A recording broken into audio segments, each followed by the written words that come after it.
Assalamualaikum warahmatullahi wabarakatuh. Saya Iqbal Muhammad Syabani dari Universitas Haluoleo Kendari akan memaparkan materi kuliah enzimologi yang berjudul Isolation, Identification, and Evaluation of Lipase Producing Bacteria for Biodegradation of Liquid Wastewater.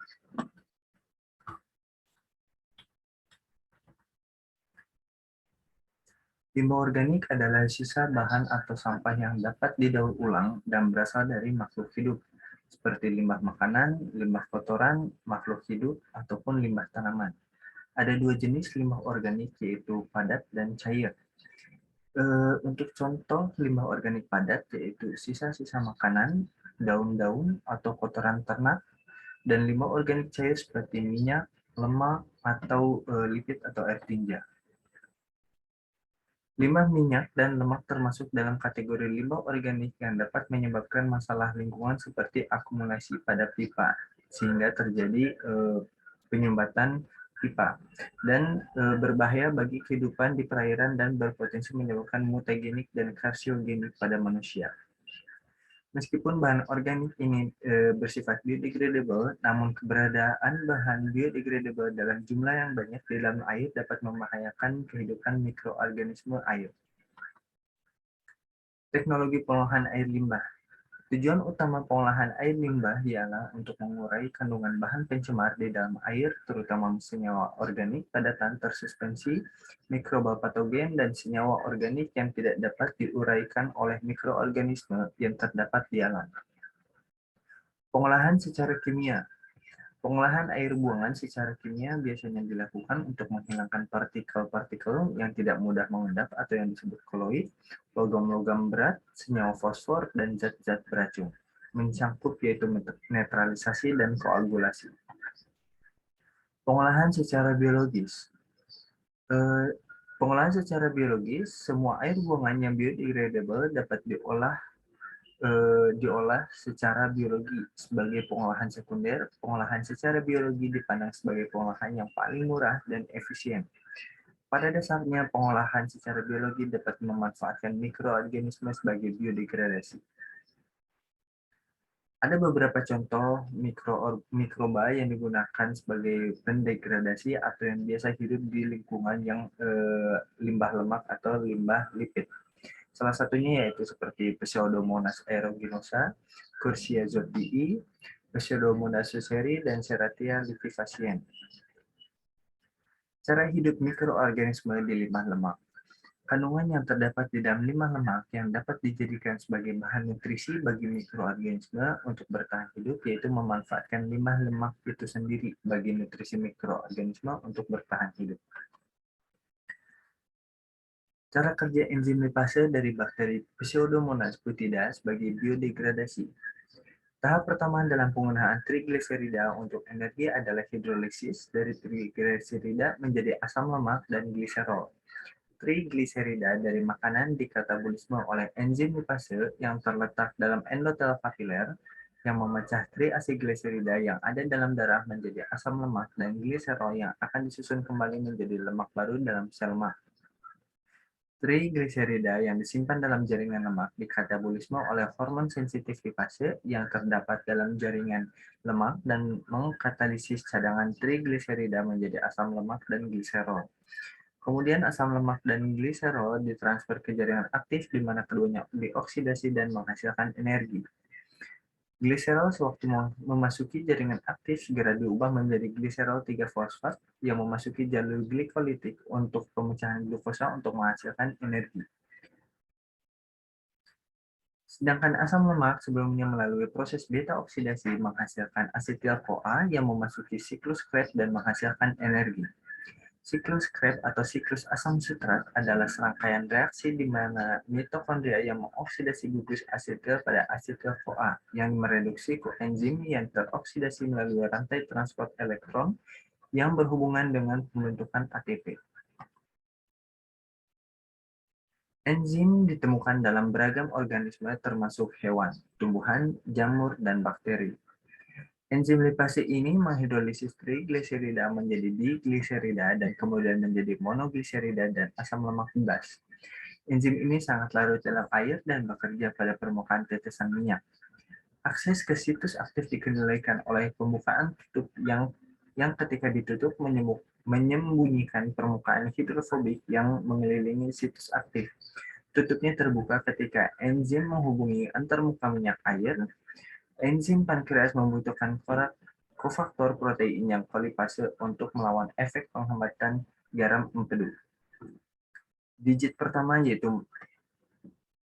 information on EC3113 triacylglycerolipase yang saya dapatkan ini dari situs Brenda. Digit pertama menunjukkan kelas enzim, digit kedua merupakan subkelas yang menerangkan lebih rinci dari kelas enzim bergantung kelas enzimnya. Digit ketiga merupakan sub-subkelas yang menerangkan lebih rinci dari subkelas enzim. Digit keempat menerangkan lebih spesifik atau nama enzimnya yang biasanya berupa nomor list yang diberikan oleh enzim commission tergantung kelas enzimnya. Untuk enzim EC3113 ini, angka pertama yaitu 3 menyatakan bahwa enzim ini termasuk pada kelas enzim hidrolase. Kode 3.1 menyatakan bahwa enzim ini mempunyai ikatan yang terhidrolisisnya yaitu ester. Kode 3.1.1 menerangkan bahwa enzim ini menghidrolisis ester karboksilat CO, strip O, dan kode 3.1.1.3 menerangkan nama spesifiknya enzim yaitu triacylglycerolipase. Ini adalah sinonim dari enzim lipase dan apa saja mikroorganisme yang menghasilkan enzim lipase. Nama lain enzim lipase ada yang disebut acid lipase, acidic lipase, asilgliceroacidihidrolase. Dan ada beberapa mikroorganisme yang menghasilkan enzim lipase yaitu seperti Ricinus communis, Oryza sativa, dan Candida parapsilosis. Penghasil enzim. Enzim lipase ini banyak terdapat dari berbagai jenis tumbuhan, hewan, dan mikroorganisme. Tetapi mayoritas enzim lipase yang biasanya digunakan dalam kehidupan sehari-hari yaitu berasal dari mikroorganisme karena lebih mudah untuk diperbanyak atau ditumbuhkan. Penerapan enzim lipase dalam sehari-hari yaitu seperti dalam pembuatan kue, kosmetik, deterjen, lemak dan minyak, maupun bahan bakar. Ada beberapa contoh jenis mikroorganisme yang menghasilkan enzim lipase, yaitu contoh seperti Pseudomonas aeruginosa, Pseudomonas fluorescens, Cerathea mercescens, dan Staphylococcus warneri. Mayoritas mikroorganisme yang dimanfaatkan enzim lipasenya itu mikroorganisme yang berasal dari jenis Pseudomonas. Dikarenakan mudah diperbanyak, kualitas enzim yang dihasilkan, tingkat toksisitas yang rendah, dan mudah diisolasi. Kondisi optimum dan aktivitas enzim lipase. Lipase didefinisikan sebagai enzim yang menghidrolisis asam lemak rantai panjang pada bagian antarmuka atau yang disebut interface antara minyak dan air. Substrat alami enzim lipase adalah trigliserida dari asam lemak rantai panjang. Kondisi optimum enzim lipase yaitu pada suhu 30 derajat Celcius, pH 7, dan waktu reaksi selama 60 menit. Lipase merupakan salah satu enzim yang aktivitasnya dapat dipengaruhi oleh logam. Hal ini disebabkan beberapa ion logam dapat meningkatkan aktivitas lipase yang disebut sebagai aktivator. Sedangkan beberapa ion logam tertentu dapat menurunkan aktivitas lipase yang disebut inhibitor. Pengaruh ion logam terhadap aktivitas lipase ditentukan dengan penambahan reaktan CaCl2, MgCl2, BaCl2, KCl, dan FeCl3 0,1 molar. Pada ekstrak kasar lipase, data hasil pengukuran pengaruh ion logam terhadap aktivitas lipase dapat dilihat pada tabel pada slide. Berdasarkan data yang diperoleh menunjukkan bahwa adanya Ca2+ meningkatkan aktivitas enzim dengan aktivitas relatif sebesar 115%, sehingga Ca2+ merupakan aktivator bagi ekstrak kasar lipase. Penambahan Ba2+, K+, dan Mg2+ menurunkan aktivitas lipase. Hal ini menandakan bahwa ion logam tersebut bersifat sebagai inhibitor. Keberadaan inhibitor akan menurunkan kecepatan reaksi enzimatis. Inhibitor dapat membentuk kompleks dengan enzim baik pada sisi aktif enzim maupun bagian lain dari sisi aktif enzim. Terbentuknya kompleks enzim inhibitor akan menurunkan aktivitas enzim. Pada penambahan Fe3+, enzim menggumpal dan aktivitas lipase meningkat sangat tinggi, yaitu dengan aktivitas relatif sebesar 331,7%. Hal ini dikarenakan FeCl3 merupakan garam logam berat sehingga dapat denaturasi lipase. Selain itu diduga Fe3+ yang telah menghidrolisis sitrat dan menyebabkan jumlah asam lemak bebas menjadi tinggi. Situs aktif enzim mengandung triad katalitik asam aspartatat, histidin, dan serine. Pertamanya mendeprotonisasi gugus OH dari ser, kemudian ser menyerang gugus karbonil dari trigliserol dan zat antara enzim asil enzim terbentuknya di tengah. Di asil gliserol,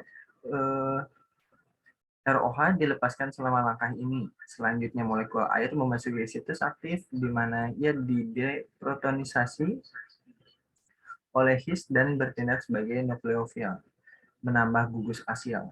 Sebuah intermediate enzim keduanya terbentuk yang runtuh menghasilkan asam lemak bebas dan regenerasi residu katalitik.